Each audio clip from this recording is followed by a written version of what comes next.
Remco Evenepoel, though, extending his lead ever so slightly in the GC today with those bonus seconds. Just 1 second over Primoz Roglic. But a bit of mind games going on there, Dan?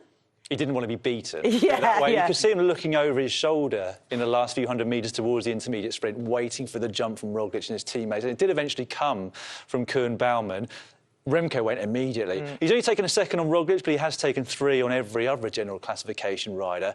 And that might seem strange when we've heard him say he wants to give the jersey away on tomorrow's stage, but he still wants to get as much time as possible on his key rivals. It's only riders that he knows won't be up there at the end of 3 weeks that he's going to allow up the road tomorrow. And he also just wants to stay in front of Primoz Roglic. That's what you need to do. You know, these battles are mental as much as they are physical. You've got to get into the other's head, don't you? It's about the honour. It's a battle of wills and just saying, I've got you covered when I want to have you covered. So it's classic Remco, though, what we spoke about in terms of he's 105%.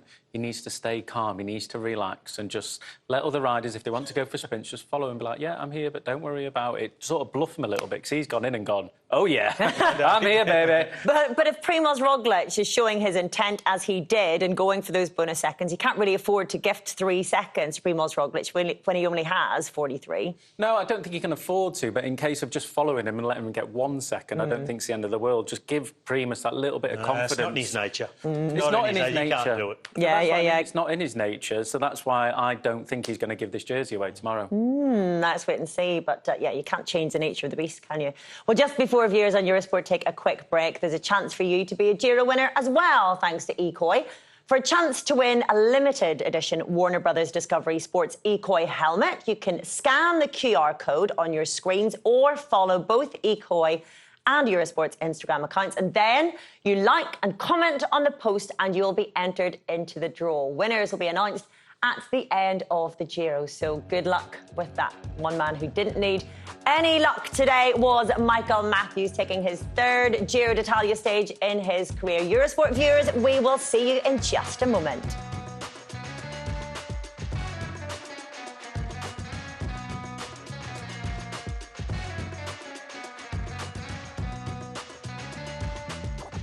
So Michael Matthews, the stage winner then. Let's have a little look at the relief on his face. I love that. Let's look at the general classification after stage 3.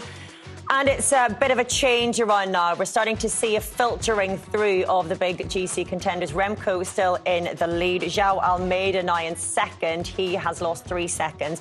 Primoz Roglic now moves up to 3rd from 5th. He was on 43 seconds. He's now 44. Geraint Thomas lost 3 seconds. Is that right? I'm just comparing from the start of the day. From the start of today, Theo Gegenhardt on 7th at 102. Michael Matthews, Jay Vine, Mads Pedersen then on 118. So we're still seeing very much the hangover of the opening time trial and the opening sprints, really, aren't we? Because I would imagine by tomorrow, certainly, that's going to look very different indeed.